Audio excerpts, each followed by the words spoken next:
Hi all, welcome to football arena. ഇന്ന് Brazilian ലീഗിൽ നടന്ന മത്സരത്തിൽ ക്രുസൈറോക്ക് സമനില വഴങ്ങേണ്ടി വന്നിരുന്നു. വാസ്കോഡ ഗാമയാണ് അവരെ സമനിലയിൽ തളച്ചിട്ടുള്ളത്. രണ്ട് ടീമുകളും 3 ഗോളുകൾ വീതം നേടി. ഇതിന് പിന്നാലെ ക്രുസൈറോയുടെ പരിശീലകനായ ടിറ്റയെ അവർ ഇപ്പോൾ പുറത്താക്കിയിട്ടുണ്ട്. അതായത് ഈ സീസണിൽ ദയനീയമായ പ്രകടനമാണ് ക്രുസൈറോ നടത്തിയിട്ടുള്ളത്. ഇപ്പോൾ പോയിന്റ് പട്ടികയിൽ 19ാം സ്ഥാനത്താണ് അവരിപ്പോൾ ഉള്ളത്. 6 മത്സരങ്ങളിൽ നിന്ന് കേവലം 3 പോയിന്റ് മാത്രമാണ് ക്രുസൈറോക്ക് നേടാൻ കഴിഞ്ഞിട്ടുള്ളത്. അങ്ങനെ റെലഗേഷൻ സോണിലാണ് അവരിപ്പോൾ ഉള്ളത്. അതുകൊണ്ട് തന്നെയാണ് ടിറ്റയെ പരിശീലക സ്ഥാനത്ത് നിന്നും പുറത്താക്കിയിട്ടുള്ളത്. ടിറ്റയ്ക്ക് കീഴിൽ വളരെ മോശം പ്രകടനമാണ് ക്രുസൈറോ നടത്തിയിട്ടുള്ളത്.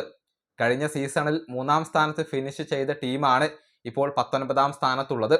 അതുകൊണ്ടാണ് ടിറ്റയെ ഇപ്പോൾ അവർ പുറത്താക്കിയിട്ടുള്ളത്. അതേസമയം ഇനി പകരം ആര് വരും എന്ന കാര്യത്തിൽ ഇപ്പോൾ ഒരുപാട് റൂമറുകൾ പുറത്തേക്ക് വരുന്നുണ്ട്.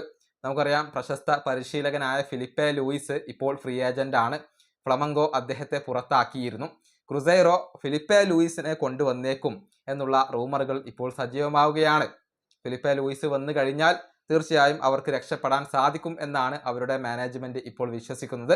അതുകൊണ്ട് തന്നെ ടിറ്റയ്ക്ക് പകരം ഫിലിപ്പെ ലൂയിസ് വരാനുള്ള ഒരു സാധ്യതകളാണ് ഇപ്പോൾ ഇവിടെ തെളിഞ്ഞു കാണുന്നത്. ഈ വീഡിയോ അവസാനിപ്പിക്കുന്നു. അടുത്തൊരു വീഡിയോ കാണാം.